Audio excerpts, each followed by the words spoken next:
ওড়িশা থেকে পূর্ব মেদিনীপুরে ফেরার সময় গতকাল সন্ধ্যায় জাজপুরে দুর্ঘটনার কবলে পড়ে একটি বাস। পূর্ব মেদিনীপুরের বেশ কয়েকজনের মৃত্যু হয়েছে, আহত হয়েছেন বেশ কয়েকজন। পূর্ব মেদিনীপুর জেলা প্রশাসনের তরফ থেকে একটি এসি বাসে করে মেডিকেল টিম রওনা দেবে।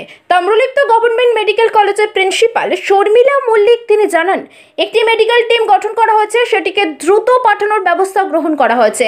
দুই জেলার জেলা শাসকের সঙ্গে কথা চলছে। যাদের মৃত্যু হয়েছে তাদের এগরা সুপার স্পেশালিটি হাসপাতালে ময়নাতদন্তের ব্যবস্থা করা হয়েছে।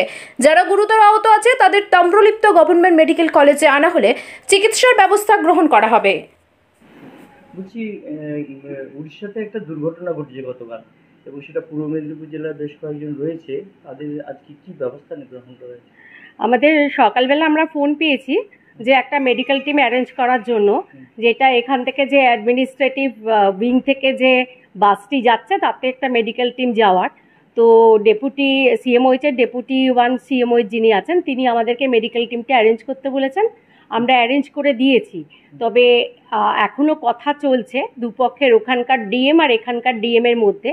হয়তো আলটিমেটলি ওখানে যেহেতু সব রকম ব্যবস্থা হয়েছে, তো টিমটি যাবে কিনা এখনো বুঝতে পারছি না, কিন্তু আমাদের দিক থেকে যেটা করার আর কি, আমরা মেডিকেল টিমটা অ্যারেঞ্জ করে দিয়েছি। এবং শোনা যাচ্ছে যে যে বডিটা আসবে আর কি, যারা মৃত তারা পূর্ব মেদিনীপুর ডিস্ট্রিক্টে, তাদেরকে এগরাতেই পিএম করার ব্যবস্থা হচ্ছে। যদি আমার এখানে নিয়ে আসে তাহলে আমরা সঙ্গে সঙ্গে পিএম করার ব্যবস্থা করব। যারা আহত হয়েছে তাদের যদি এখানে আনা হয় আমরা হসপিটালে ভর্তি করে নেব। আর এছাড়া আমাদের মেডিকেল টিম যদি যায় তারা তো ওখানে গিয়ে দেখতেই পারবে কি হয়েছে তাদের।